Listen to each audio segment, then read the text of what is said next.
On a summer's day in the month of May, a burly bum come a-hiking. He was walking down the lane through the sugar cane. He was looking for his liking. And as he strolled along, he sang a song of the land of milk Welcome and to this honey. episode of Junk Food on the Road. This time we're still not traveling, so we're going to talk about Zoo food. zoo food. Allison came up with this topic. Oh yeah, blame it on me. Yeah, so if this episode sucks, it's It's my fault. But if it rocks, it's totally because of me. because of my expert editing. More likely, yes. So anyway, we went to a zoo very recently for the first time in a very long time. We can say what zoo. We went to the Metro Toronto Zoo, or it's called the Toronto Zoo now. Yeah. And we had like some really bad memories from the Metro Toronto Zoo food in the past. It was really terrible. For me, the Toronto Zoo had sort of several, like they kept changing their food thing. Like when I was a kid, it was crappy. Then McDonald's came in for a little while and it was good. Like as a kid, and you're happy with McDonald's. It was fine, McDonald's. And then McDonald's left and it got really, really bad. Like it was tremendously bad. Yeah, I totally remember those like awful hamburgers. Like the patties were, I don't even know if they were real meat or made in a lab. Or... You know when you're at a zoo and you're looking at the slop in a warthog's trough and going, that was better than what I had for lunch today, that you're doing poorly. Yeah, seriously. But now they're sort of, I mean, Allison will probably tell you about the flaws, but they have a Smokes Poutine, which is a chain of poutine places. Mm-hmm. They have Pizza, Beaver Tail, Dairy Queen, Tim Hortons. So there's places there. It's not a great variety. Like when you think about the food that's available. I thought that was my job to talk about the Okay. downfall. Okay. Not a great variety. Basically, if you want to have like a meal, your choice is pizza or poutine. You know, because Dairy Queen is dessert. Tim Hortons is basically dessert. I didn't notice that they even had the Tim Hortons sandwiches there. I got a coffee, yum. But, you know, it's all chains and all fast food chains, and nothing even, like, pizza is the healthiest choice. I saw sandwiches at the Tim Hortons, but they were Did you? prepackaged sandwiches, like just like cold sandwiches. And they had some sushi too, I think. Gross. Tim Hortons sushi. The world has changed, my friends. There's Tim Hortons sushi. All I saw was Timbits and muffins. When we first went in, there was a fridge that had like sandwiches and stuff. I saw some drinks in the fridge. I guess Yeah. I was focusing on that because I was thirsty.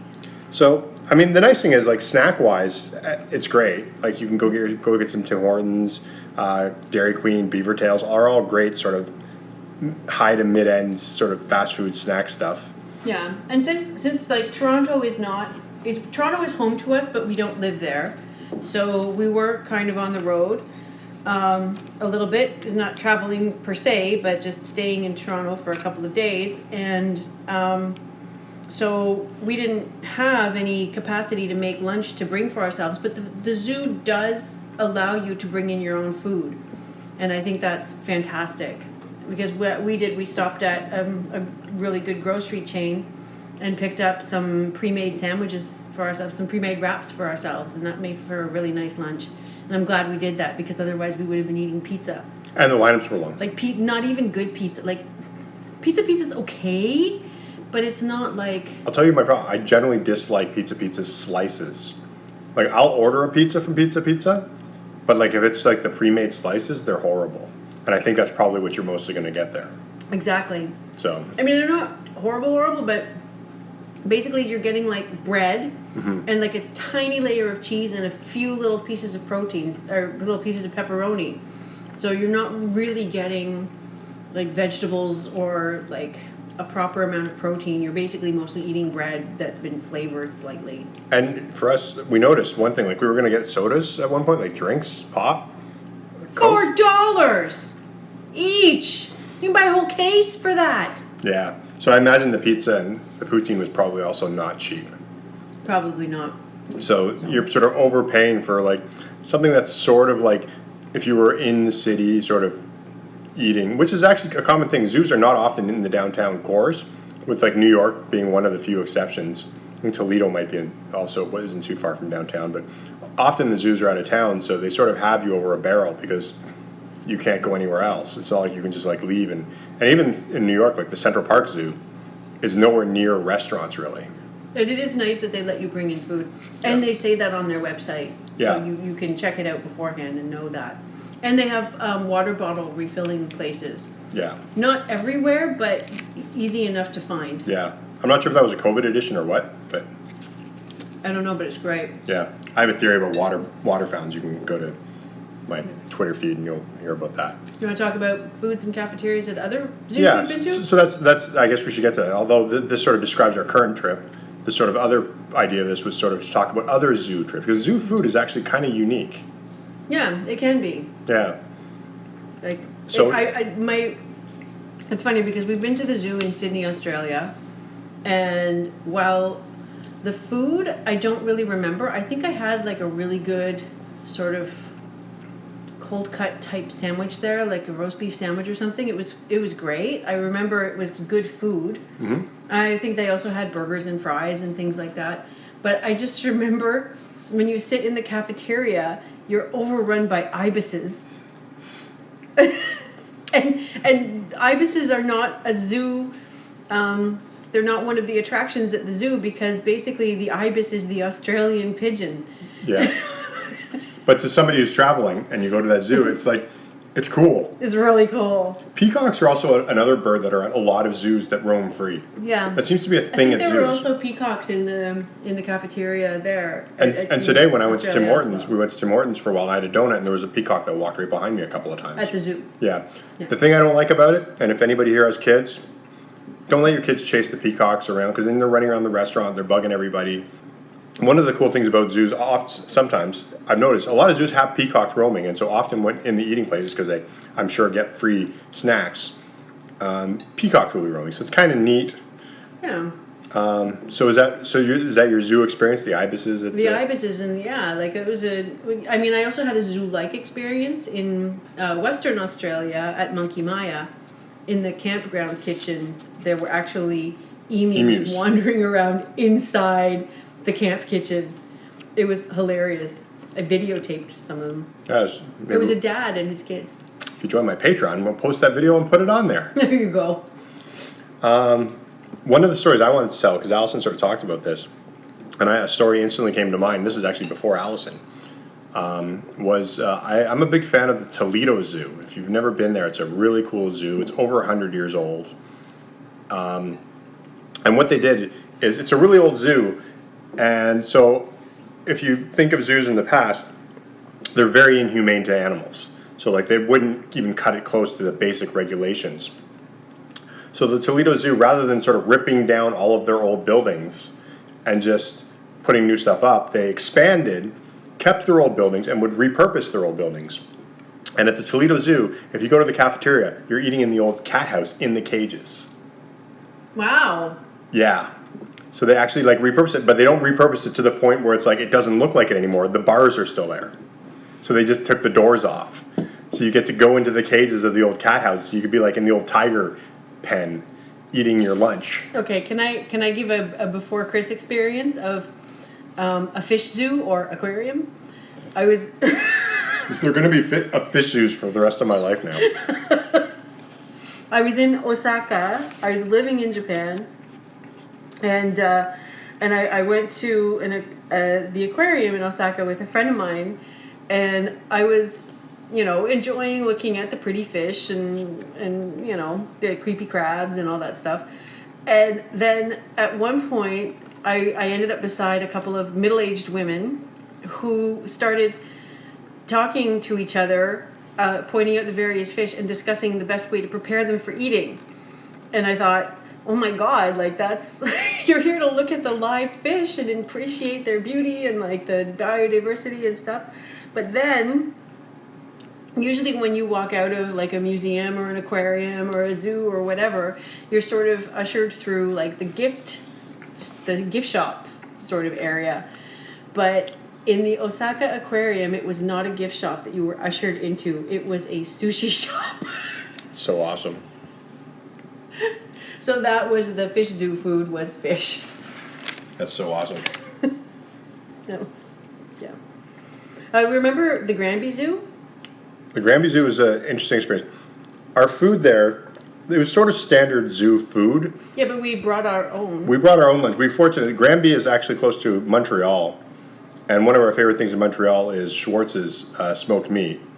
And so we decided, we were driving to Granby from Ottawa, and we drove through Montreal, and we stopped at Schwartz's, and we got there about 10 or 15 minutes before they opened. Yeah, at like 9:45 in the morning. 9:45 in the morning, we go in there, and they let us in, and it was empty, which you've never seen. I've never seen Schwartz's empty in my entire life. Like, that was mind-blowing as it was. But then you can go there, and you can actually ask them to pack you a lunch to go. And so it's not just that they pack, they sort of pack everything up nicely, sort of like it's a, you just have to open up the bag and you've got lunch right there to go with all your trimmings and sides and everything like that perfectly. So we took that to the Granby Zoo, which I think was awesome. We totally ate our smoked meat sandwiches in front of the flamingos. Yeah, we did. Yeah. The Granby Zoo is a little weird too because there's a water park attached to it, which seems to be a new thing for zoos lately. Because the Toronto Zoo now has like a water park like a too. Splash zone. Yeah, but the one at the Granby Zoo is like an actual water park. It's got like a wave pool, and slides, and everything. And so people walk around in like their bathing suits. It's weird. It's really weird. But that's got nothing to do with zoo food. No. And we don't really know what kind of zoo food the Granby Zoo had because we brought our own. And then we went to downtown Granby for dinner, which was awesome because it's kind of a retirement community. And I really love sponge pudding. And we went to a buffet. And usually when I eat sponge pudding, I eat chocolate. But they had butterscotch. And it was really good. That was like not zoo food, but it was like zoo fortuitous food. Yeah, it's food that we associate with the Granby Zoo. Yeah, that was a good one. Singapore Zoo has its zoo food outside of the gates of the zoo. I don't think there was any zoo food inside. Not that I remember. There's places to eat because remember when it rained, there was people eating. People had brought their own, and they're like these little picnic pavilions that protect you from the rain. It poured. Yeah. And there was no tables though. No, they were just like, they spread out blankets. Yeah, because everybody brings mats and blankets and stuff. Because it's Asia. So you don't have tables, so they just spread it out and, and everybody sort of got their warm foods. And I think there might have been a barbecue going. There might have been. Yeah, Yeah. So. Because basically Asian culture excels at this kind of like portable food extravaganza. Yeah. It's amazing. What we did was it takes like 2 hours to get from downtown Singapore to the Singapore Zoo on the bus. So we basically arrived at lunchtime. So we just did the outside of the gates of the zoo. Pizza, wasn't it? We had pizza. It was really good pizza. I remember that being. And it wasn't like a chain pizza. It was like just a zoo restaurant pizza. And they had a deli that you could get sandwiches made to order. Yeah. And they had like other stuff. Like you could get like buffet style like meal stuff. I think it was like a Chinese restaurant too, like actual Chinese. Yeah, it was it was really good. There was like this little food court that was basically you could sit and watch people go and buy their tickets. Yeah. Which sometimes is more entertaining than the zoo. And it was good. Like it was good food, and I don't remember like being completely shocked at the prices. Yeah, which is rare. It was Singapore though, so I was probably already rather dulled. Yeah, in Singapore you pay $4 for Coca-Cola at a 7-Eleven. And you're like, bargain! Yeah, exactly. So you're kind of adjusted for it. Yeah. I'm trying to think about, I've been to a bunch of zoos. I've been to the Louisville Zoo. I don't remember. Again, I think it was just sort of standard food. A lot of times zoos tend to go on very similar to theme park food. Yeah, it's like hamburgers, fries, pizzas. Sometimes corn dogs and that sort of thing too. It'd be interesting to know if other people have had zoo food experiences. Yeah, like that are different. If any zoos, like, again, sometimes chain restaurants, like that's a thing that I've seen go in and out of favor at certain zoos. Like the Toronto Zoo goes in and out of favor of that. Like they've had chains, then not, then chains, then not. I feel like I've been to a zoo that had sort of themed foods, like gorilla patties or like Animal Kingdom and Disney. Yes, excellent idea. Like. That's the perfect example. Animal Kingdom, you think of Disney as a it's a theme park, but Animal Kingdom is actually a zoo that has a theme park section. Yeah. Really. It's sort of scattered throughout. Yeah. Well, but like the zoo part is like massive. Yes. Massive. Like you have to drive around it because nobody can walk. Well, there's other parts. There's like animals sort of. Yeah, there's like the gorilla trek and things like that too. Yeah, for sure. But I mean, the thing about Animal Kingdom, one of the cool things is they have, like, if you go to the Africa section, there's African food, Yeah. which is really cool. Yeah. And the Asian section, like there was even a food truck with like the it was decorated like a Pakistani jingle truck. Yeah, I think it was an ice cream truck or something. Yeah. I think they sold ice cream inside it. Yeah. But we got some good African stuff. Remember, there was that. We had like, and we also got like some really nice barbecue, like African barbecue. Yeah, that was a. I know there's Flame tree barbecue. Yeah, it's really good. So yeah, there's. And we did like one of those special behind the scenes treks. Wild Africa Trek. Wild Africa Trek, and is that what it was called? Yeah. Okay. I thought that was just the name of the ride that takes you through maybe. the savannah thing. I don't know. I don't Okay. remember. Yeah, but it was a walkable. Basically, it was a walkable thing where you could you watch them feed hippos. Yeah. And you cross the bridge. And then they took you to this like little hut. In the middle of the sort of. There's sort of like I describe African Lion Safari as a chain of places that have had that. There's been more than there's a few of those like things where you drive through yourself. And Disney, they have one where you drive in a truck. It's like a ride, and they drive through it. And they actually drive. It's not like on tracks or anything, but there's like a driver that takes you through. That's the normal ride.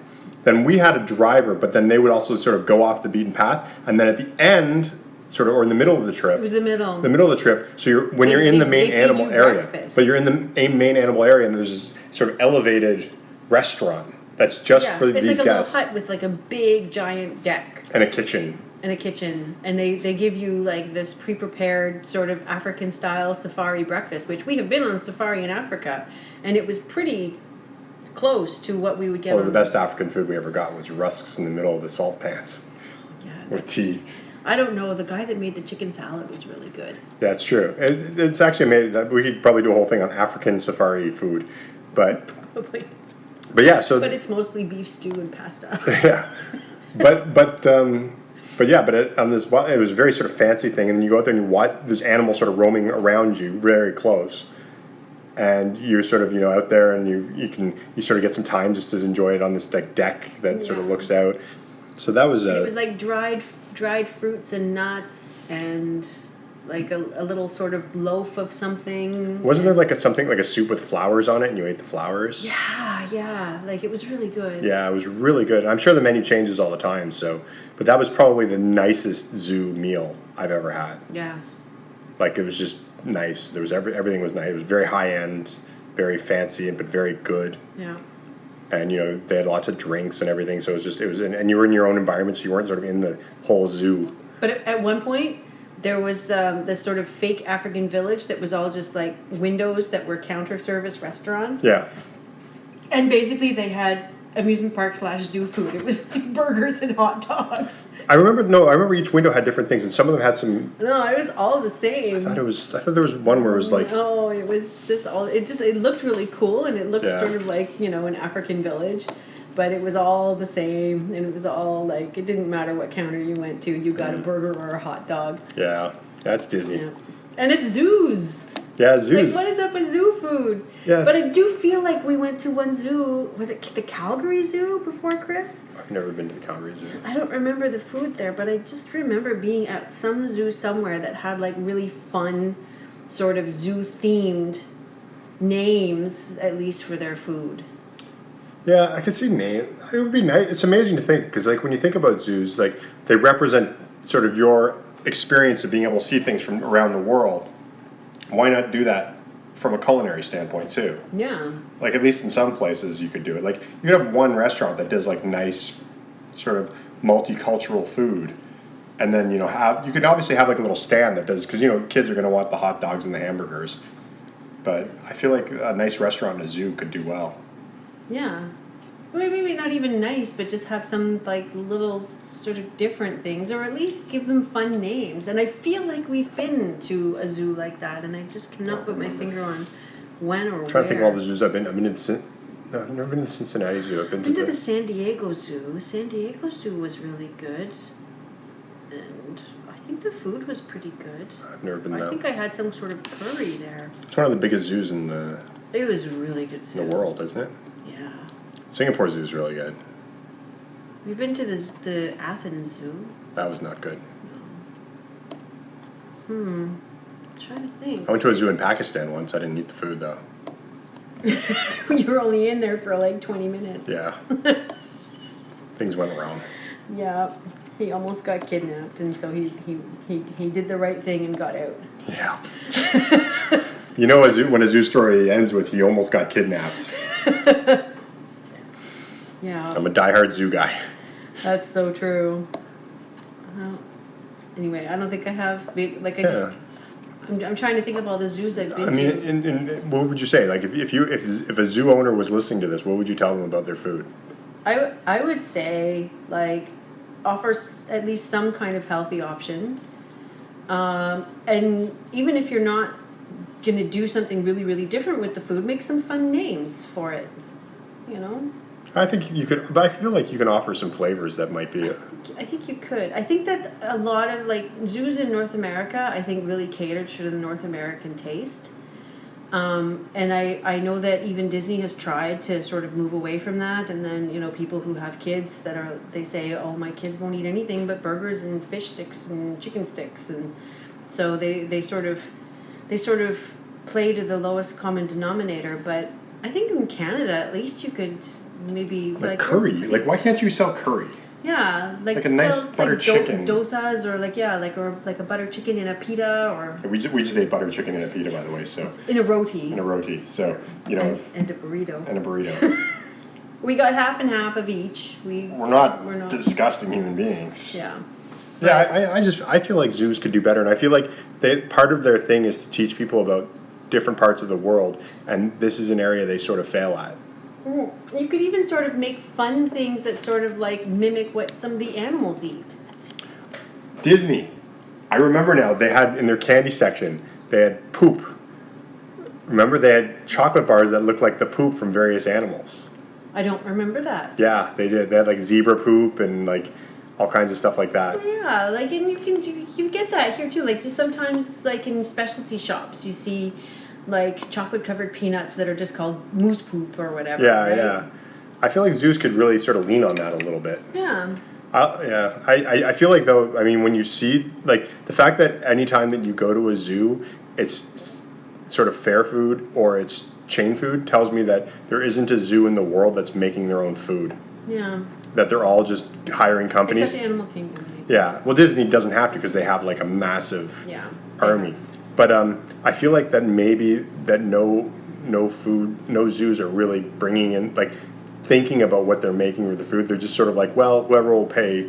And just think, I mean, a lot of zoos have educational programs for kids, and you could include, like, whatever their snacks are in that. It's like, oh, well, you know, you guys like the African part of the zoo. Why don't we try some, like, African food? Rusks. Oh my God, rusks are so good. A bag of rusks? I tell you, $4, $5, $6. If there was a bag of rusks. You gotta be specific though. South African rusks. Yes. Because even you, when I started talking about South African rusks, had nothing but doubt in your eyes, thinking that I was trying to feed you some of those horrible things that we call rusks in North America and Europe. But no, they are these, like, they're sort of like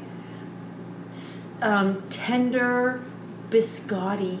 Yeah. Sort of buttery. With almost a shortbready flavor. Yeah. Yeah. And you dip them in coffee and tea, and they are just, I mean, I wouldn't say do that for the children, but, you know, you could have, like, rusks dipped in milk. Hot chocolate. Or hot chocolate as, like, a really cool zoo snack for, like, you know, kids that are learning about African animals or... Yeah.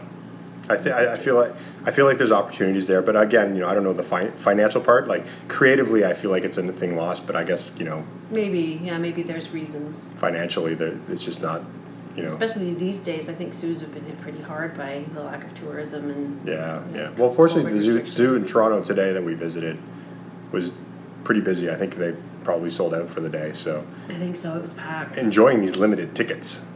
Yes. I mean, it was still pretty busy, though. Yeah, but it wasn't capacity. Like, I've seen it much busier than there. Yeah, me too. So it was good. It was kind of nice.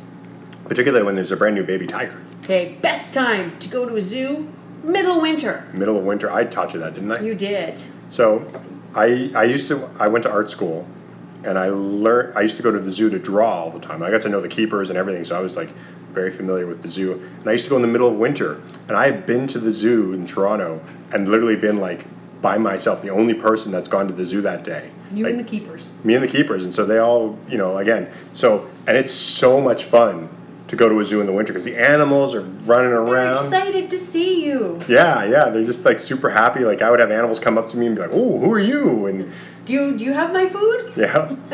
The other thing, the other zoo tip, because I go to a lot of zoos. If you can, try to or try not to wear the same colors that the employees wear. I would say try not to, because I think that your stone throwing incident is probably. No, that wasn't because I was wearing the same. They just wanted. They just wanted attention. Yeah. Elephants threw rocks at his head. Yeah, at a zoo. So. Yeah, they were mad. Yeah. And they took it out on him because he was the only human. And I'm not talking little tiny rocks. I'm talking like the size of at least 5-pin bowling balls. So. Yeah, but that's not zoo food either. No, that's not zoo food. Although I suppose if they had gotten you good, you might have become zoo food. Zoo food, yeah.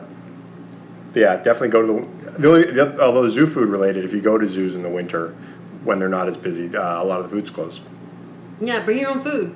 Bring your own food to a zoo. At this point, unless a zoo can prove us better, bring your own food. Yeah, I've never been overly happy with any zoo. Singapore? Singapore was pretty good. Singapore was okay. And I mean, it's kind of far away from everything, and particularly if you're traveling there. Yeah. The Singapore Zoo itself, probably one of my top 3 best zoos I've ever been to. Yeah. The Sydney Zoo, Tongariro, also amazing. I don't think it's Tonga. No. Whatever the zoo in Sydney's called. Yeah. Super excellent. Singapore Zoo, amazing. The Singapore Night Zoo, which we thought was just night trails through the zoo, but no, it's its own thing. If I put those together, it might be the best zoo. And if you want good sushi, the Osaka Fish Zoo. And if you want recipes, just listen to the locals. Step 1, learn to speak Japanese. Step 2, go to the aquarium and listen. I think we're good. I think so. So thanks for listening to this episode of Junk Food on the Road, sort of, where we talked about zoos. Well, we talked about zoos in other places, so that counts. As always, you can follow me on Twitter at CandyCritic, or go to candycritic.org and follow all the other social media, including Facebook and Instagram and whatever might be popular at the time that I've decided to sign up. Also, make sure to check out Patreon, patreon.com/ candycritic.org/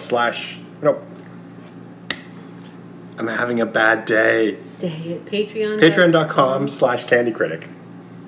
And there you can join Patreon. You can get a bunch of extra content, including maybe a video that we promised to put that I don't remember. I'll listen to this and it might be emus going through a cafeteria. Not a cafeteria. It was a camp kitchen in a trailer park. So something like that. We'll post some bonus videos for that. If I let him. If she lets Copyright me. Allison. I might have taken some too. You were having a nap while that was happening. Okay. I was alone in the kitchen. Okay. So, well, whatever. Maybe some bonus content. But thanks for listening, and we'll see you next time. Bye. Bye. Where a bum can stay for many a day, and he won't need any money.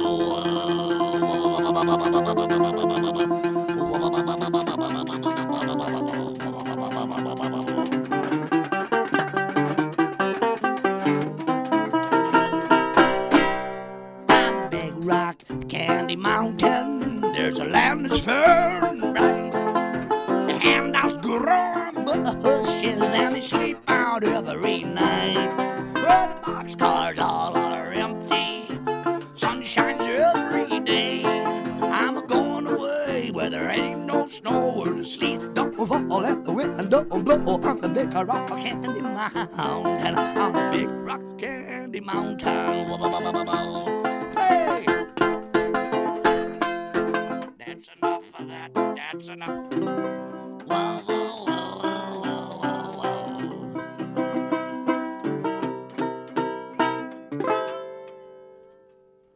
On the big rock candy mountain, you never have to change your socks. And little streams of alcohol come a-trickling through the rocks. All the railroad bulls at the tip of their hats, and the railroad bulls are all blind. There's a little lake of stew and a whiskey too. You can paddle all around it in your big canoe on the big rock candy mountain. On the big rock candy mountain. Play. That's enough. That's enough.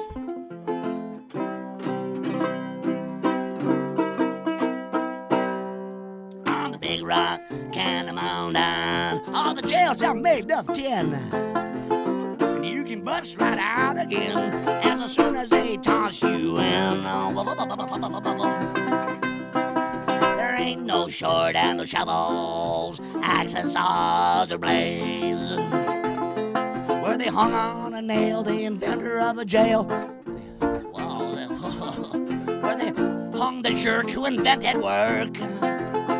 Where they boiled in oil, the inventor of toil. Where they hung on a nail, the inventor of a jail on a big rock candy mountain. On the big rock candy mountain. On the big rock candy mountain. Play.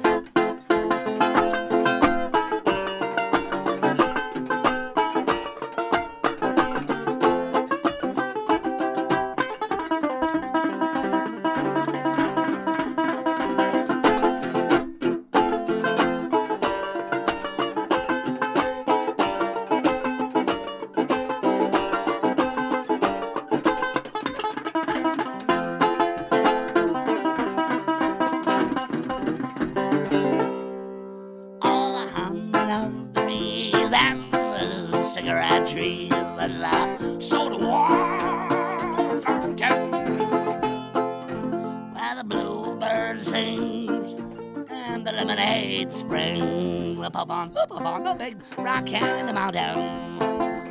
On that big rock candy mountain.